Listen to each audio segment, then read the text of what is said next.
Bonjour, je suis Omar Victor Diop. Je suis né à Dakar en 1980 et je suis content d'être là pour vous raconter l'histoire de mon parcours sur l'autoportrait. En fait, je faisais une recherche sur la peinture baroque et je cherchais des exemples ou des peaux plutôt sombres pour m'en inspirer pour ma technique photographique. Et c'est là que je suis tombé sur une série de magnifiques portraits de divers peintres renommés. Je parle de Diego Velázquez, par exemple. C'est là que j'ai découvert qu'il y avait plein de Noirs qui, en Europe, au XVe, XVIe, XVIIe siècle, avaient été respectés, étaient très influents, étaient des amis des empereurs, étaient des mathématiciens, des poètes, des artistes, des conseillers, comme Jean-Baptiste Belley, par exemple. Ce petit Sénégalais qui réussit à s'affranchir en achetant sa liberté, après avoir économisé des écus toute une vie. Imaginez un esclave qui rachète sa liberté et qui va rejoindre les rangs de la Révolution française. Et c'est une façon de dire à Jean-Baptiste Belley qu'il n'est pas oublié, mais c'est aussi une façon de dire à mon neveu, qui est né ici en France et qui ne connaît que la France, que son histoire avec la France, elle ne commence pas quand sa mère est arrivée ici en 1986. Elle commence peut-être avec Jean-Baptiste Belley. Et donc c'est ça un peu l'esprit de ce travail d'autoportrait. Il peut donner l'impression d'être un travail communautaire par un noir pour les noirs, mais non.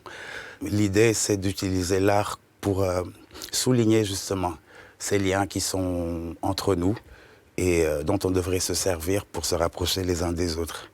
Après Diaspora, j'ai décidé finalement de passer de travaux qui étaient inspirés par des personnages réels à un travail qui était inspiré par des événements. Tous ces moments-là où des gens se sont rassemblés sur le continent pour résister de manière violente ou pas. L'idée, c'était justement de montrer toute la beauté qu'il y avait dans l'union pour une cause et comment ces mouvements-là ont impacté l'avenir de l'Afrique et du monde.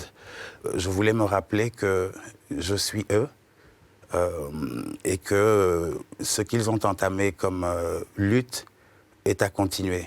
Par exemple, cette image, Thiaroye, 1944, c'est mon hommage à ces tirailleurs sénégalais, qui n'étaient pas tous sénégalais d'ailleurs, qui ont rejoint les forces alliées et qui ont payé de leur sang la liberté dont on jouit maintenant en Europe.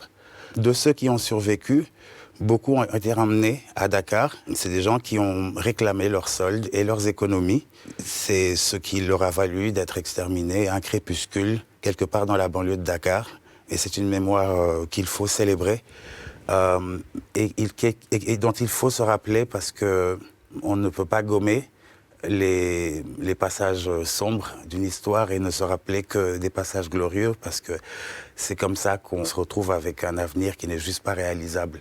Et donc là où j'en suis sur cette série, j'ai réalisé qu'il fallait aussi savoir se projeter sur le futur et c'est ce travail-là que je suis en train de faire.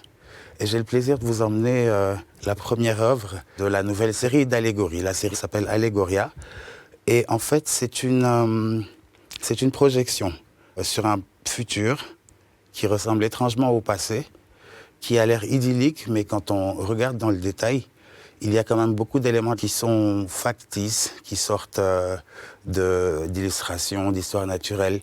J'ai été très inspiré par les romans de science-fiction des années 70, ces dépictions dystopiennes d'un futur où finalement on aura laissé tellement de place au virtuel qu'il n'y a que le virtuel et la mélancolie de cette nature qui n'existe plus, de ces rapports entre humains qui n'existent plus.